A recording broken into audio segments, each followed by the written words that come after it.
I personally want to mature and move away from using that term, but Vettel's like a dog who needs to pee to mark his spot.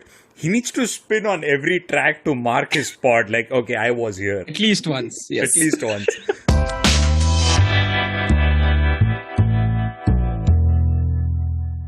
Hello and welcome back to F1 Fan Fiction.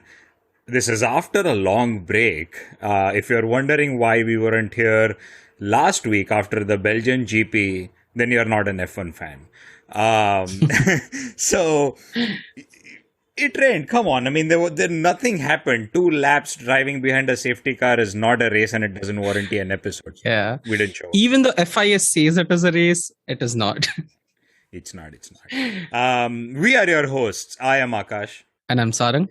And let's get a few messages out first. So, for folks new listening to this, I don't know why, if you've not subscribed yet, what are you doing? Come on, go hit that subscribe button, go like us, go share it with your friends, get everyone on board this train, and follow us week after week. If you're new, you don't know this, but we have a side series that also runs once a month called Fireside Chats, where we interview anyone, actually. I mean, tomorrow we might just even interview you for all we know. So it's all fun. It's all unplugged here. Join the train. Follow us everywhere on our Instas, on our Twitter. We are F1 Fan Fiction. Let's get into the show. Sarang, your thoughts on Mercedes shenanigans? Let's just start there. Well, I mean, we all saw what happened yesterday, especially with Bottas. There were some team orders going on, some insulting, some not so much. Yeah. Especially the one with, at this pace, we are not going to interact with the race leaders. I mean, wow, that was a burn. Wasn't it like a bully system at this point, right? It's like... and it was very early into the race as well. It was like a lap 18 or something, and he's being told, at this pace, we are not interacting with the leaders. And then a burn on that at lap 29. So when he's leading the race and both the leaders have had a pit stop, it's like, so for this, it looks like a race win, but we leave it up to you. So it's like, you do you, man. Yeah, but they didn't say whose race when it was. So it was still up in the air. Man, this is pure bully system happening yesterday. Yeah, I mean, I felt bad for Bottas yesterday, very honestly. I mean, everything, right? Like the one that you mentioned at lap 29, where he was ahead. I mean, they were clearly, making him use as a roadblock for Verstappen, but that wasn't really helpful. I didn't get why they did it, because he was on super old tires. There's nothing he could have done to stop Verstappen. I think Verstappen used the right strategy at that time. He kind of held back to not, run in the dirty air that Bottas was throwing out from the back of his car. And they kept him out, but that didn't gain them anything at all. He ended up third no matter what. So yeah, I don't really get the whole thing that they did back then. Yeah, I guess there was just some play of hopefulness that maybe he holds off Max back. Yeah. Well, but at least the good part is a Finn gets replaced by a Finn. So, I mean, he's off to Alfa Romeo. I hope it's not a place where people retire from. That one car where Finn's Is it a career-ending retire. team? It seems like it. Well, yeah. That's where old drivers go and dig their own grave. Is that it? Yeah, Alpha's going to be the new retirement team now. Yeah. I think they'll have weekly bingos soon. Retirement drivers paired with Italians playing bingo on Sunday afternoon. Sure. Is that why Raikkonen didn't show up for the race? He was actually. Yeah, I feel like he was actually at Zandvoort, but just a few yards to the west on the beach. Possibly. Just chilling with a beer and be like, yeah, I'm done. I've retired now. At least. Yeah, it did feel like that. Like he turned in his papers that this is my last season, and then I have COVID. Sure. Yeah, okay. 2 weeks notice, right? Like that's me after giving my 2 weeks notice. Oh, man. Yeah. Anyways, let's get back to Mercedes. I mean, yeah, but I mean, uh, another awesome thing that happened yesterday with Bottas was the whole last fastest lap thing. So I Yeah. guess they had to pit him because obviously, like, they were trying to make the one stop work, which obviously wasn't going to. Yeah. I don't even know why they attempted it in the first place. But either ways, they first of all pit him for fresh tires and then tell him that don't get the fastest lap. I mean, how are you supposed to say someone that drives slow just because you want to save that one precious point for Hamilton? And yeah, obviously Valtteri went for it, but I think once he got the radio message, Valtteri, it's James. I think that's what that was the end of it. He had to slow down after that. Yeah, man, I don't understand their team. I mean, sure, they say that there were some vibrations. I'm personally not buying into it. Yeah, I'm definitely not buying into it. But sure, there were vibrations, and you get someone on new tires. How can you not hope that he's gonna go for the fast? Come on, come on. At that point, whoever called, I mean, even if Bernie Eccleston called from wherever he's retiring, you shouldn't, because you already have a multi-year contract with Alfa Romeo. Come on. Exactly. Yeah. I don't know what James has on Bottas, because it seems like he has some dirt on him. Because Oh, every time James comes yeah. on the radio, Bottas just surrenders Scenarios instantly. change. Yes. Oh, yeah. That's a very fair point. Yeah, there could be something lying around there. Because his race engineer earlier mentioned him that, don't go for the fastest lap. He didn't listen. He kept going. But as soon as it was James, it was like done. He started slowing down And right that after too that. was a very, very direct message, right? It was like, do not attempt. Like, abandon your purple lab. Like, okay, that's a bit strong. Yep. Sure. Regardless, he got the fastest lap. And then obviously Hamilton had to pit and Man. get the fastest lap. Yeah. But yeah, but that played into Verstappen's hands, I think, because any threat, I mean, not that Hamilton had a threat by the end of the race, because he didn't have much tire life left in those. But any threat that he kind of posed to Verstappen was completely eliminated, and it was just a breeze after that. So, yeah. Yeah, I mean, tire threat with Hamilton yesterday was, let me actually count. So there was lap 5, there was lap 32, lap 44, 45, 48, and 60. So that's 6 times he's complained about tires yesterday. Once he's said on the radio that, oh, Max is very lucky with traffic, and that coming from Lewis, okay. And then when tires couldn't do any much good for him to play him as an underdog for whatever reason, he started blaming the power unit. To which that was hilarious. His race engineers were very prompt, saying there's no problem with the power unit. And at that point, my head was like, it's you, it's the driver. Yeah, I mean, as soon as he came onto the radio in lap 5, I think, right, I was sure, like, yes, this is going to be a very long race with a lot of complaining going on. I mean, it's awesome that even in a Mercedes, which was not as fast as the Red Bull, that was very clear on yesterday's track, he was able to really put up a good challenge on Max, and he did put a lot of pressure on him. So, complete kudos to him for that. But the complaining, man, stop it. Just stop it. Please stop it. Or at least don't show us that radio. Please. I'm tired of it by now. True, man. I don't want to hear him complain. Like, I don't care about his tires. At this point, my brain's like, lap 1, he has tire issues until he finishes. If he's winning, there are no tire issues. Okay, I understand this. Let's move on.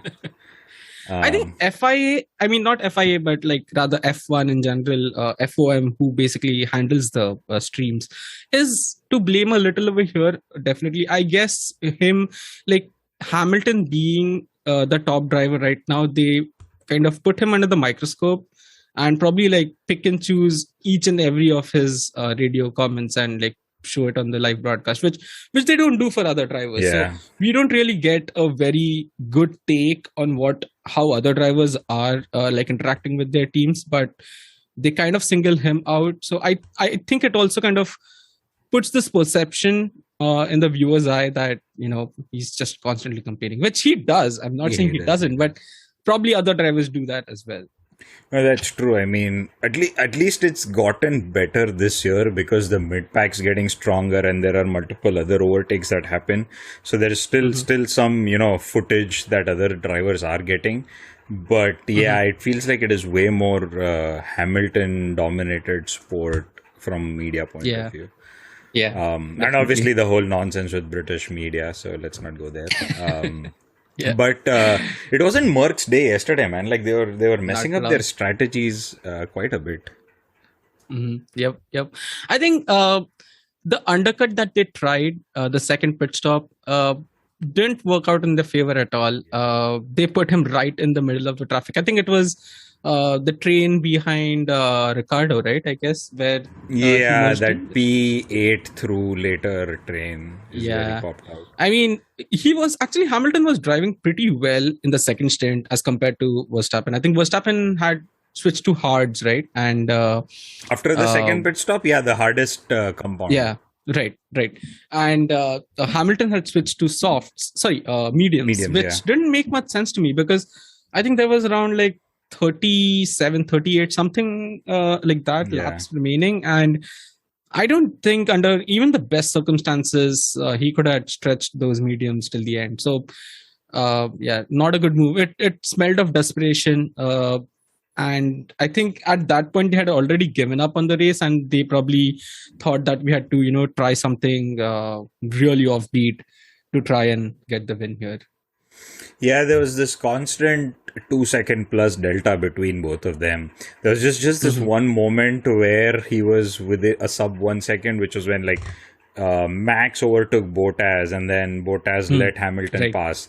It was just that one lap where there was some DRS opportunity and something to happen, but otherwise it was all Max throughout.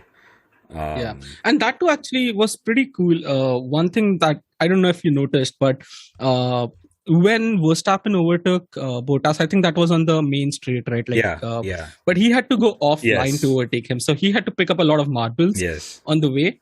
And obviously, Hamilton didn't have to do that. He got to overtake on the racing line.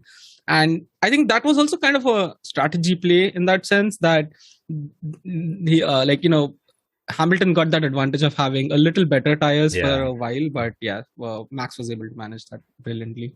That also sort of like from a visual perspective for me was more like a cartoon where it's more like, you're trying to overtake, but then, or you're trying to run away and then you're throwing rocks at someone behind you, which is what it felt like. Because there's this one shot where Hamilton's car was picking up all the gravel or all the stones that were coming from Max's car. That reminds me of Speed Racer. Yeah, exactly. You remember that? Yes. That is what. Yes. Yeah. But Red Bull, man, Red Bull was having a brilliant day. Yeah, amazing. I mean, they ticked all the boxes. I mean, Max was just brilliant. The team was brilliant in terms of strategy. They were brilliant in terms of the pit stops, except for the one pit stop, I think, where it's just a bit slower. I think 2.7 seconds. I think that for Red Bull, it's really slow. Yeah. I mean, to be honest. Yeah, I mean, they've got 1.88 at one point, right? So. Exactly. Yeah. So I think that was the only thing they messed up in the whole weekend, I would say. Also, obviously, the whole mess up with qualification with Perez, that aside, otherwise they managed it brilliantly. Perez, another brilliant thing that they did was, I think Perez had to take an extra engine anyways, right? Like sometime down the line. So I think they used this opportunity to take that penalty because it made perfect sense. Now they have got two engines to work with for the rest of the season, and I think that will work out for them. But I feel like Max was having a splendid day. The consistency of him in that cockpit is what is now making me a fan of him versus his aggressions going down. I mean, if you compare, right, like, and we were talking about this before the recording started, which is like, he's 23. His first win, probably like, I guess like the only Dutch driver to win on a Dutch track sort of scenario, but I might be not, but okay, something like that. At least in the past 30 years. Okay. Winning in front of like an orange painted track uh, gaining a championship leadership, right? And Mhm. he felt, I mean, internally he might be bubbling with all sorts of anxiety and stuff, but on Right. camera that he felt so calm and composed, man. Like he was breezing through it. He's got what, like 1,000+ laps led, Yeah. and all of that, right? So yeah, I'm sort of now becoming a fan of him. And this was also his 100th point finish as well, Oh wow. which is pretty awesome. Yeah. And now that, compared to the type of celebration he's had versus someone else, Some not other to be driver, right? named, Yeah. who almost killed someone else, winning on his home Grand Prix for the nth time, I don't know, because I've lost track now, and the type of Yeah. celebration he did. So, yeah, let's Yeah. start. Let's put on those judging caps to judge people now. Yeah. I mean, no, like, as you said, I'm impressed by Max by the amount of maturity that he has these days. He's super calm most of the times. That's what I've seen. I mean, gone are the days when he would be pushing, other drivers around, Yeah, yeah. literally. And everyone But, hated him on the track sort of scenario, right? So Exactly. yeah. Yep. I think that's no more. He has become a lot cleaner in his overtakes as well these days. Yeah. And I think these days he doesn't have to do much of it because he's usually just leading the race anyways. And the blue flag helps him out with any overtakes that he has to do. So yeah, awesome. I have no complaints about his whole performance through this weekend. Yep.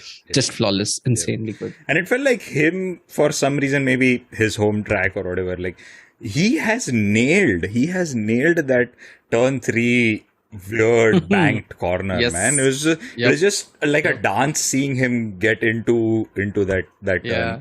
turn. Every time I saw the onboard Mhm. of him taking turn 3, it was so scary because when you see the onboard, so if you play the game like the F1 game anywhere, the racing line that they show on turn 3 is the inside line, which no driver took because that doesn't make sense. Yeah. The racing line that everybody was taking was the outside one where they almost hit the outside apex and then come back in. Yeah. And it's so scary to watch. Like, you're just racing towards the barrier on a banked corner, and then you're slowing down at the same time, and at the end moment you're taking a turn. Wow, that was just, you need some balls to do that for sure. And the car dips too a bit because of the bankness. Like you're going straight and it dips a bit and then goes. Yep. Let's talk about the track towards the end of the episode because I think it's grown on us quite a lot. So folks, hang around to the end of the episode. We're gonna discuss the track as well for the first time. But coming back to Red Bull, Perez, I think someone needs to tell him that the only way to win is not to start last. I think he's still hung up on his Sakir Grand Prix where he now thinks that you have to start 20th to win the race. Yeah, I mean, it was just crazy. At one point, I remember Perez came on the radio. He was like super pumped up and he's like, yeah, let's go. Come on, who's next? Did someone tell him you're still P10, so there is too many ahead of you? It was funny. I think he was having a blast. Obviously, so many overtakes. I think he overtook like at least half the grid or more than half. And yeah, awesome, pretty awesome. Though, like, there was this really cool statistic that they showed on the TV in between while he was making so many overtakes. The surprising thing to me that was that the most number of overtakes are by Vettel this season, and then by Alonso, and then by Perez, which is quite surprising considering the number of times Perez has started at the back. True.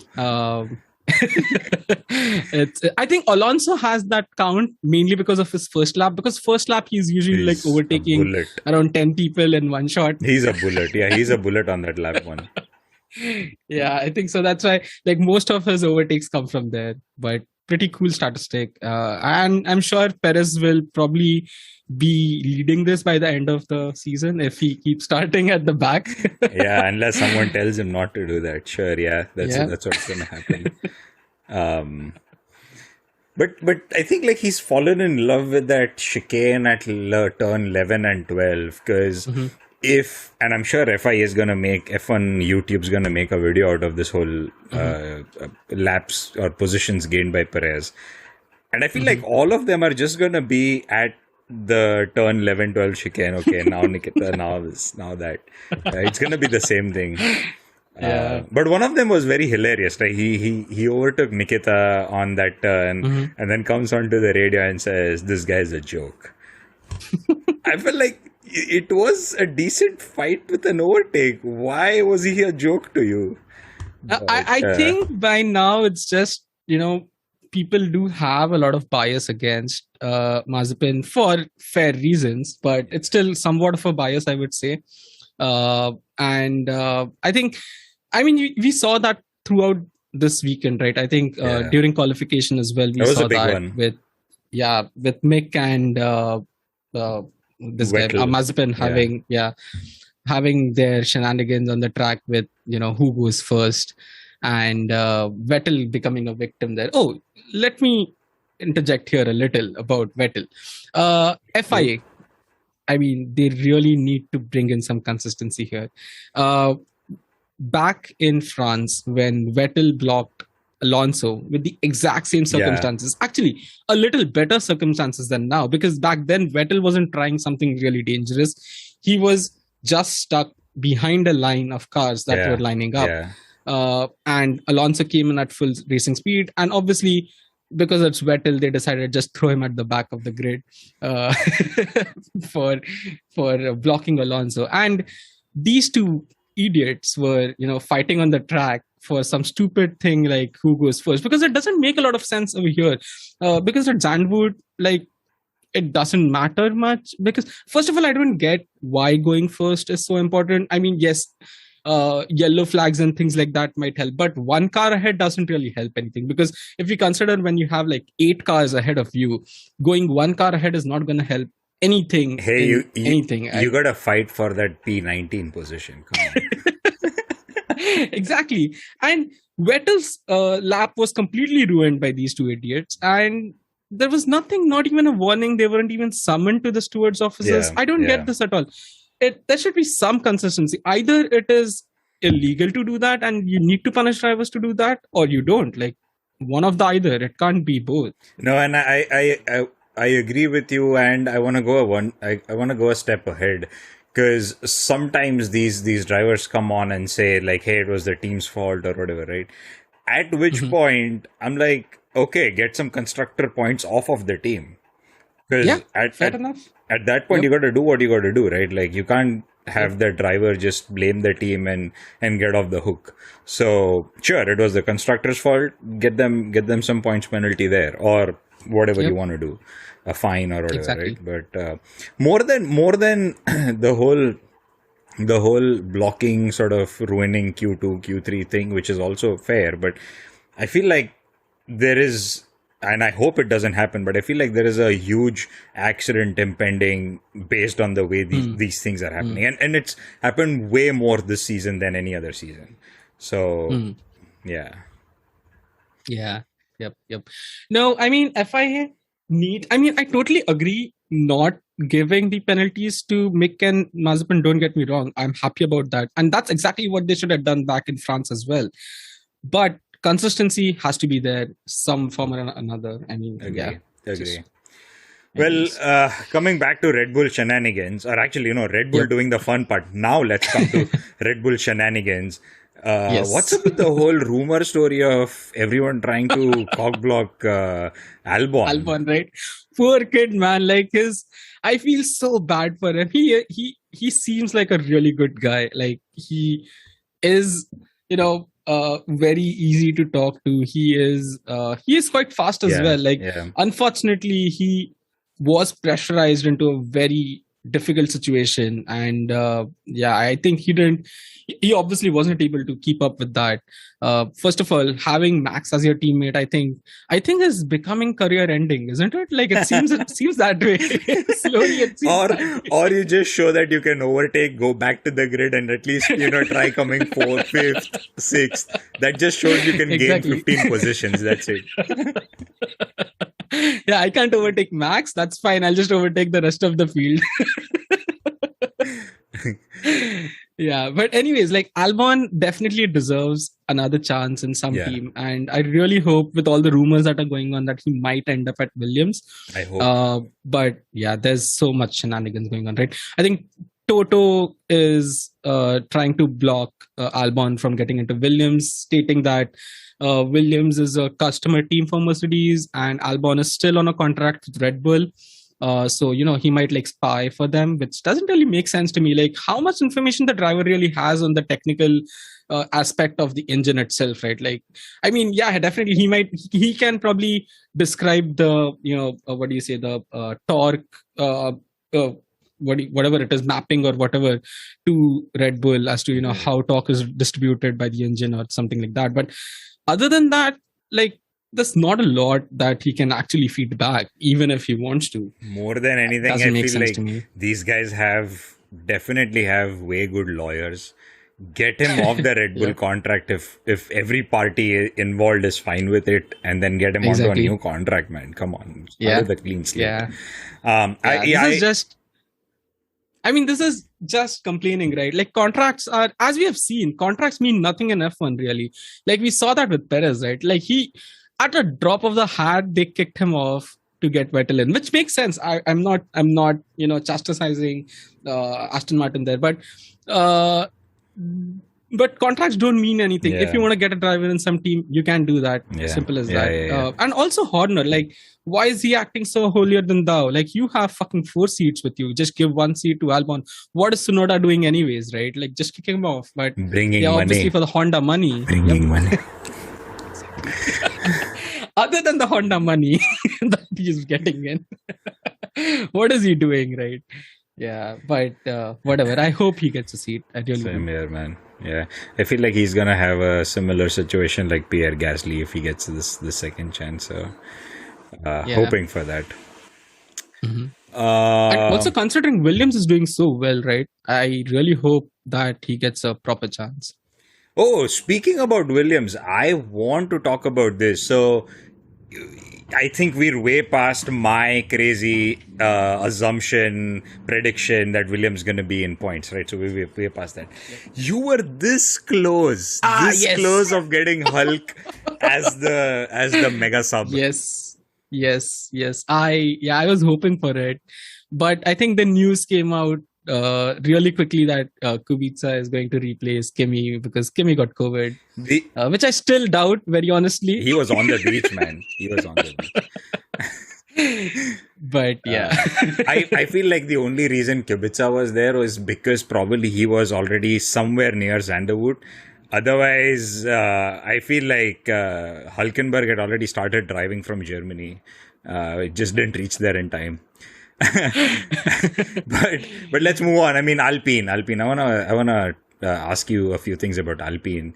What do you think about Alonso? I mean, we've made the statement that he's a bullet on lap 1, but yesterday was yet another splendid performance by Alonso, man. Yeah, superb.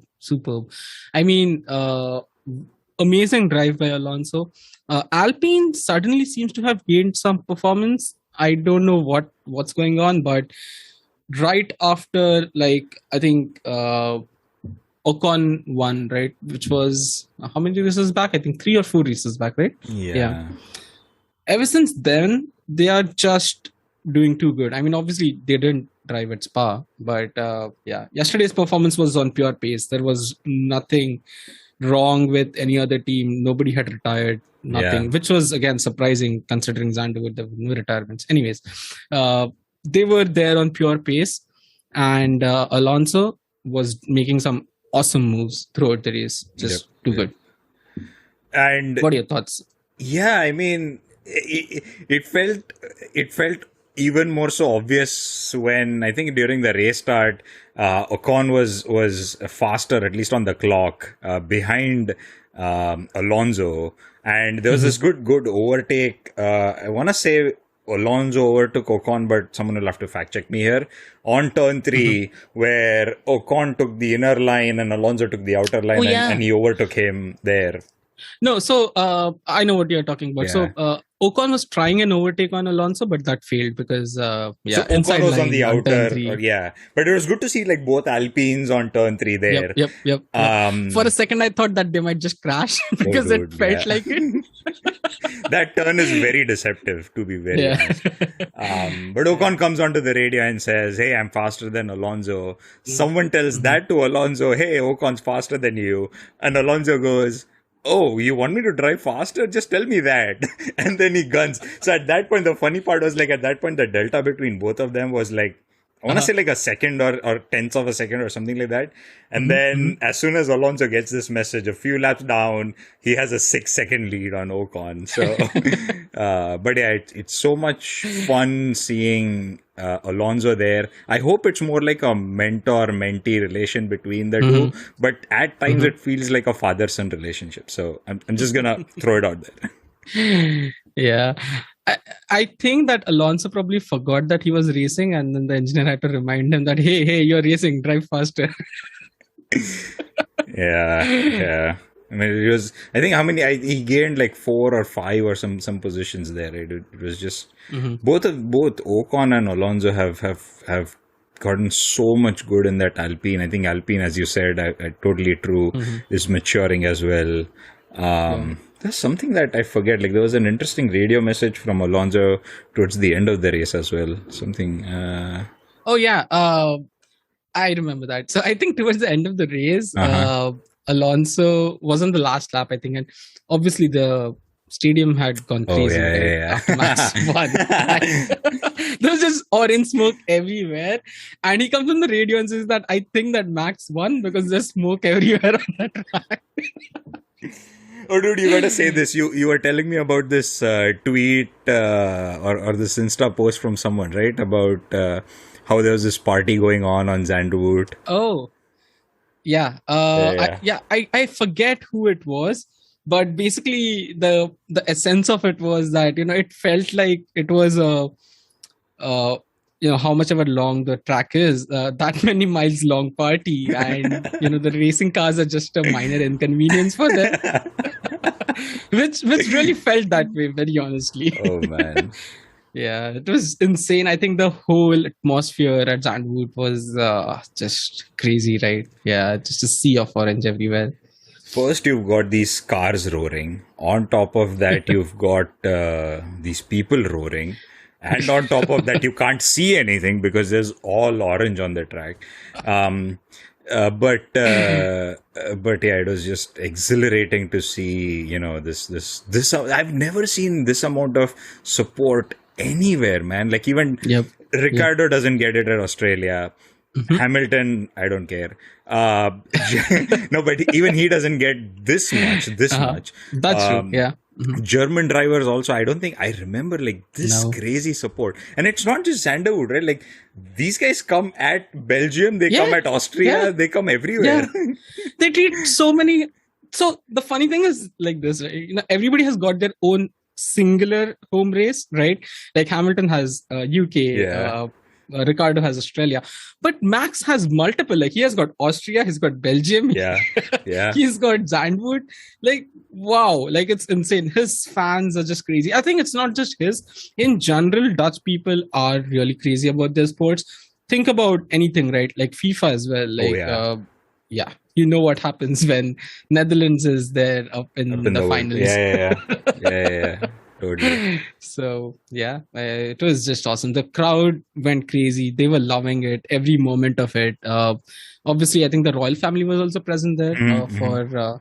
Though I don't really care about the royal families of any country at all, but whatever. They were there, and not just that. I think the crowd did behave in general, because if you consider the previous race at Spa, when the race, air quotes, that happened right after that, when we had the podium celebrations, right, and the interviews, I think a lot of the crowd was booing Hamilton, which I don't really get, which is just shameful and stupid and immature. I mean, and both of us also are not avid Hamilton liking people as well, but at the end of the day, you shouldn't boo a driver, man. Come on. Yeah. I mean, yeah, that's just stupid. And especially like a driver like Hamilton, like no matter what, like, yeah, he does complain a lot of times. He has his flaws. I mean, I'm not going to list all of them, but he is still an amazing driver. He has won 7 world championships. Like, it's not a Yeah. joke. Like, I don't get the mentality of booing at all. It makes no sense. Yeah. The only thing that you're proving by booing that is that you're immature. That's it. Like, I don't understand. But yeah, the crowd here was very supportive of Hamilton as well. And they cheered him as well, almost as much as they cheered for Hamilton. I mean, for Max, which I was happy to see, very honestly. And yeah, that was pretty cool.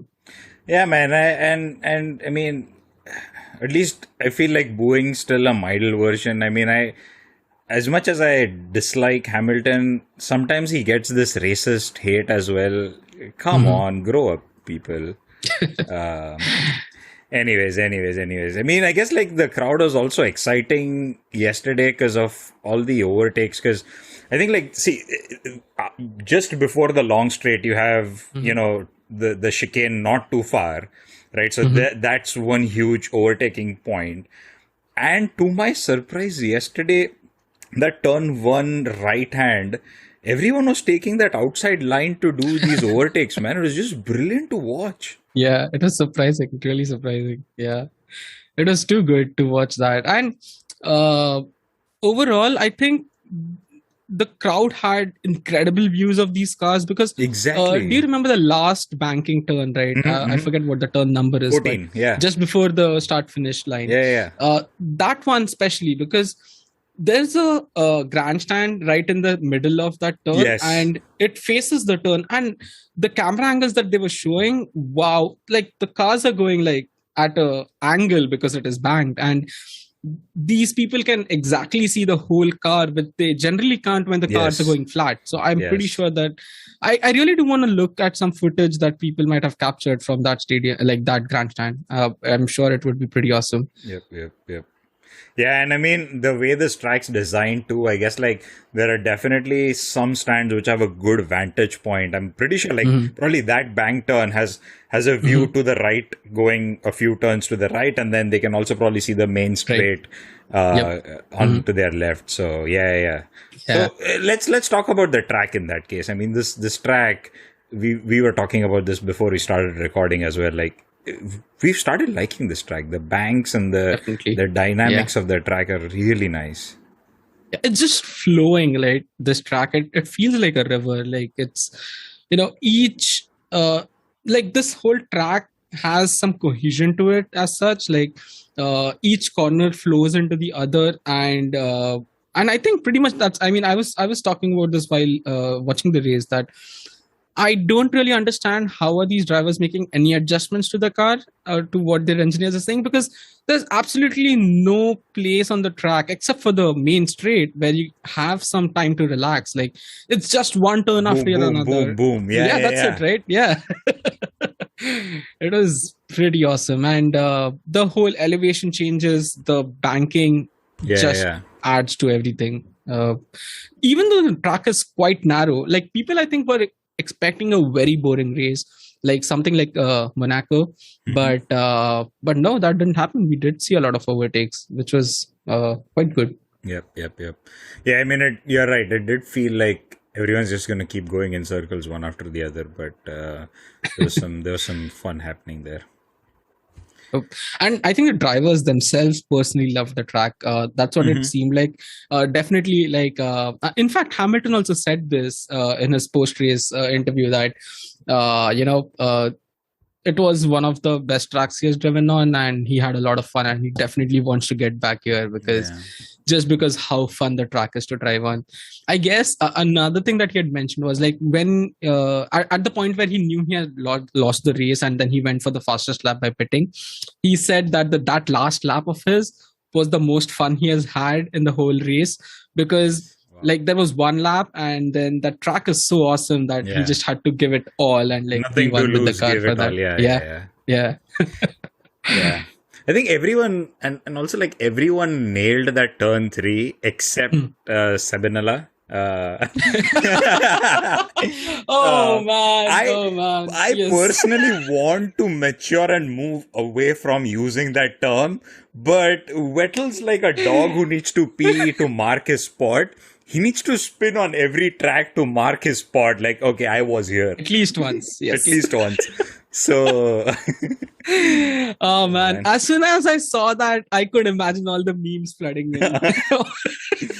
and the new one that started is like the list keeps going on. He's like Vettel as a driver, as a protector, as a drifter, and like Inspector. now exact inspector. It's just adding to the list at every race. Yep. I think it was Crofty as well, I think, who mentioned this. That yes, there we have a Vettel spinner at turn 3. Oh man.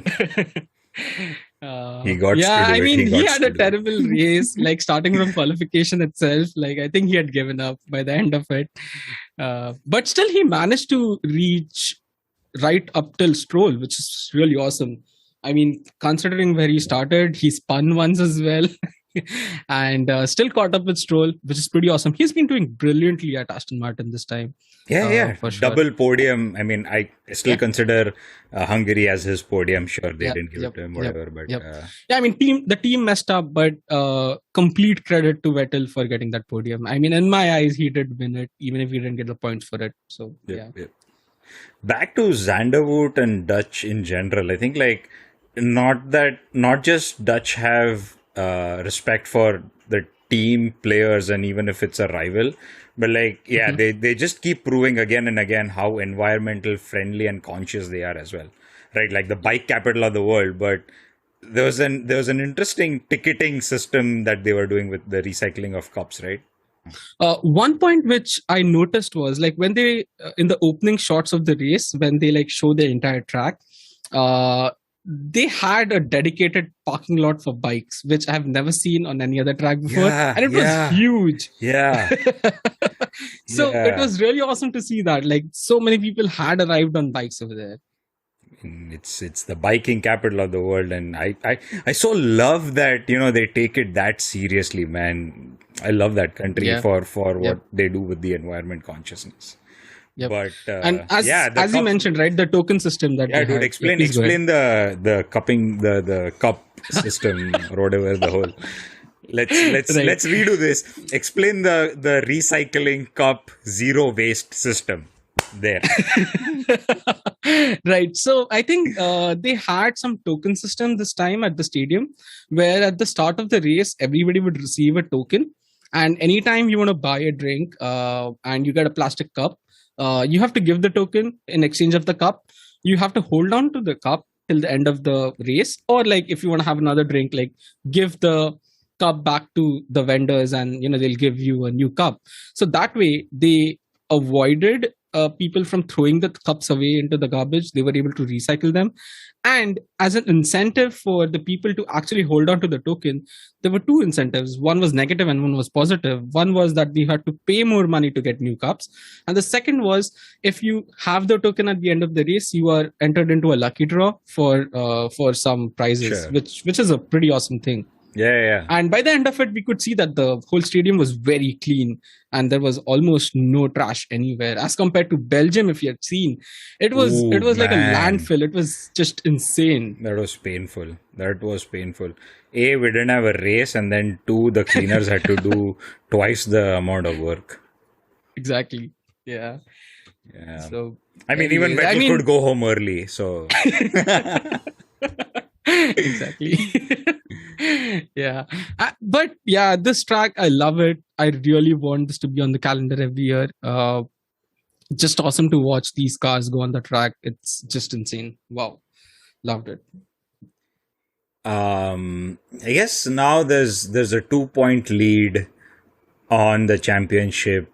It would have been interesting if Bottas would have won or anyone else would have won, and then Max P2, Hamilton P3, and they would have tied for the championship. It would have been more dramatic, but I guess there's still room for it. Right. But yeah, 2 points separate these two. it's getting tighter by the race. Monza, Mercs have had their fair bit of advantage through the years. So, yeah, I'm probably hoping Bottas wins. Hamilton can be P3. One last hurrah, right? Like for him, I really hope he wins at least one race, before finishing his career with Mercedes. I mean, he is a good driver. He gets a lot of unwarranted hate. Like I am part of it, but yeah, I do feel bad for him as well at the same time. And I really hope that he wins at least one more race before the end of the season.